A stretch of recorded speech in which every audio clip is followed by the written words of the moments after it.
Hi again. I have more stacks of layouts that I need to put away, so here's another layout share. I guess it's continued. Um, this is really cute. I know it's a Pebbles paper and some fussy cut things. Sometimes I'm able to screenshot like a video and then I can get, lots of photos instead of one. Yes, some are blurry, but then you can kind of see, a time lapse. Right. This is on both sides I scrapped here. Just some Echo Park stuff, kind of stash busting maybe. This is Pink Fresh, this is Rosie Studio. Flea Market by Simple Stories. That was a prize or like a gift for submitting in their magazine. So that was really cool.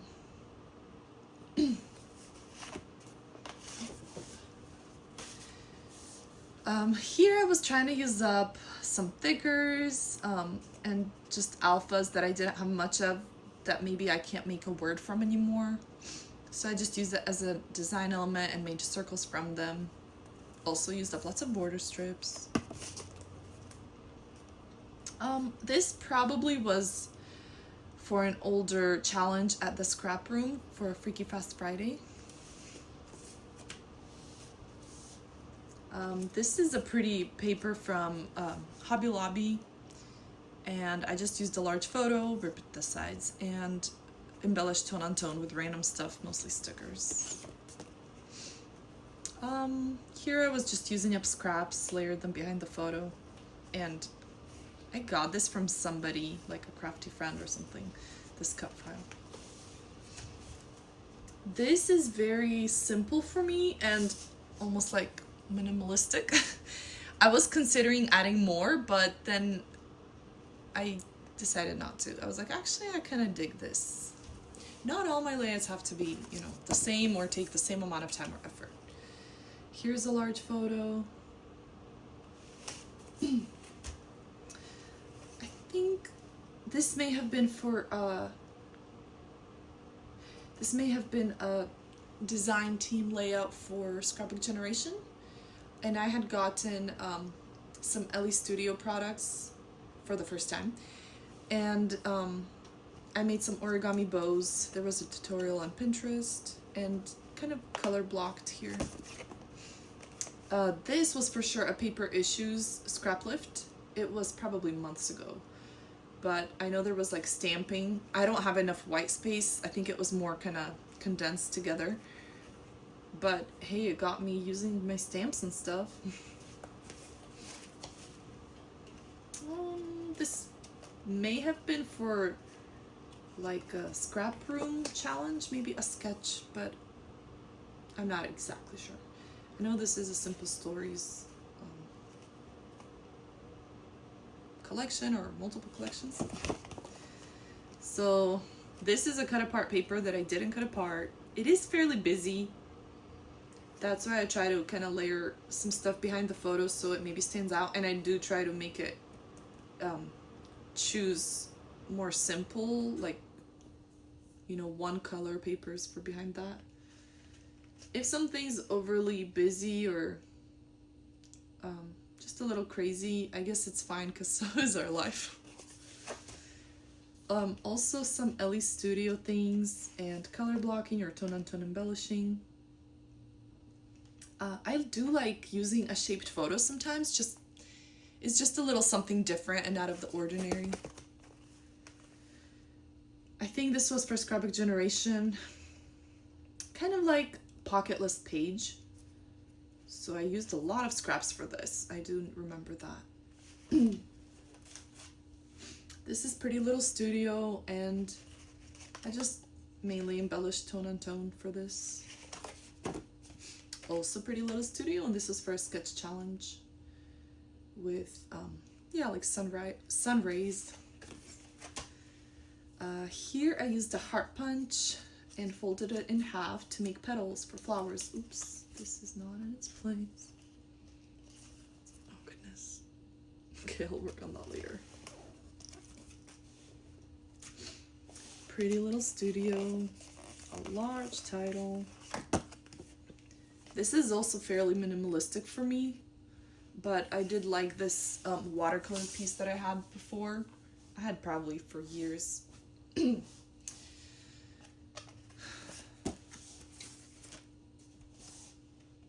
This, I don't know if this was just for fun, but I added, I think this was like chalk or pastels, maybe chalk pastel, I don't know. And I embellished tone on tone, basically. Color blocking.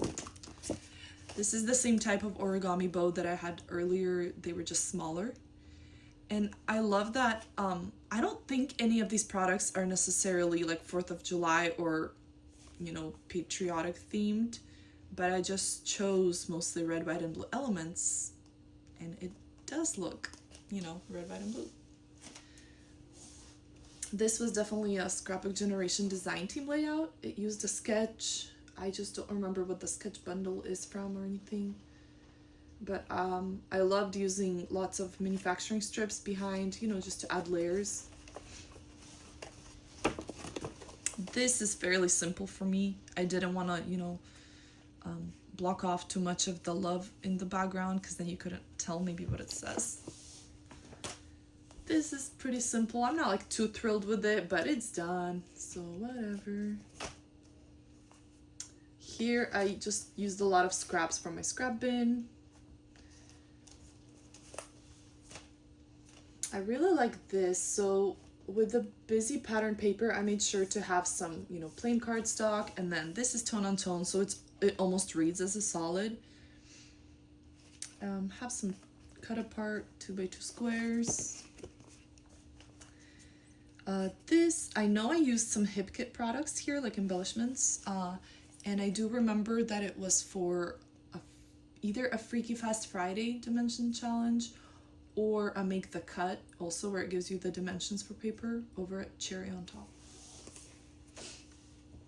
This was for Scrap Room, I think, or again, Cherry on Top. I always forget, because both of them give you the dimensions that you have to cut the paper to. And I'm really happy with this. I think I really dig just the photos, how many of them there are. It just looks really cool. And I printed this, I believe, 5x7. I use a free collage app like PicCollage or PhotoGrid. This was probably Freaky Fast Friday. American Crafts papers that were like really cheap. This was kind of a stash buster, and plus I was trying to use up some free printables, I think from Simple Stories, right? On their website, they might still be free, but they have like monthly printables and they're all free, so that's pretty amazing. Some Echo Park and Echo Park embellishments. Again, this is an Echo Park collection I was trying to use up, mostly die cuts. I know this paper is Pretty Little Studio, and I have some Simple Stories elements here for a summer page.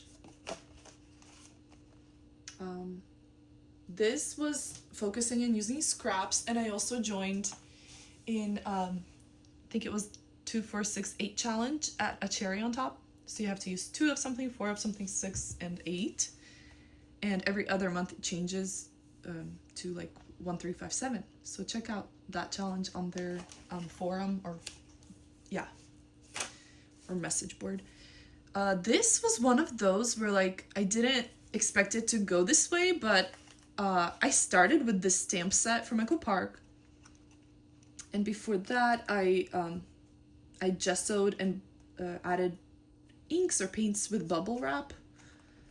So I just like made a pretty background, and I was planning to leave it more plain and just like not put anything except where the photo is, but I decided to kind of on the diagonal embellish tone on tone with just mixing and matching some supplies, and I really like it.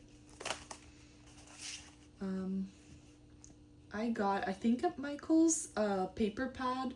It's fall themed, but it's not very traditional colors. It's more like pastel, or yeah, just a little different, and I think it's pretty cute. Okay, so this gives me like Lisa Fonseca vibes. I don't know if I'm pronouncing her name correctly, but I really love her style. She just likes a lot of color and texture and just fun.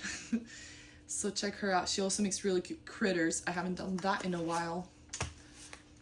This is kind of plain. It was for Make the Cut challenge. I used mostly a birthday collection from Hobby Lobby. It was on clearance, so I'm like, why not? It was like less than $1. I know here I played along with Scrap Squad for a lift, even though mine is quite different. Here it was almost like a challenge for myself because it's kind of a fall themed layout, but at the same time I wanted to use, I had over here these fussy cut flowers already, and I didn't know what I was gonna do with them. I just left it to be used later. It was leftovers from another project actually. So yeah, I pulled out some fall things, and I also had these cute clear pumpkin stickers from Hobby Lobby, and a Spellbinders Autumn Archives collection, I believe. It's an Echo Park or Cardabella collection. I might have mixed and matched multiple, but it's a Make the Cut challenge, I believe, from a Cherry on Top. This is, I think, a Scrapbook Generation design team layout. I used up some 6x6 papers for the background. Another Scrapbook Generation layout.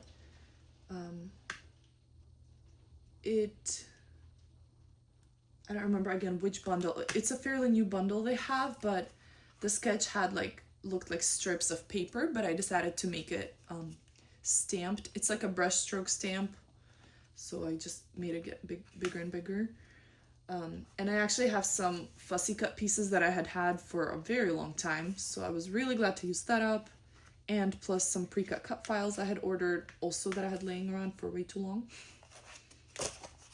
And this was for Paper Issues, I think for a November challenge where they had kind of like recipes. I think it was like paper tearing layers maybe behind photo, white cardstock, ink splatters. I forget which of the design team members' challenge it was, but I used simple stories, and I was glad to use up quite a good amount of die cuts and papers. So that's all for this one. I will have some smaller formats coming soon. Thanks guys again for watching. Bye.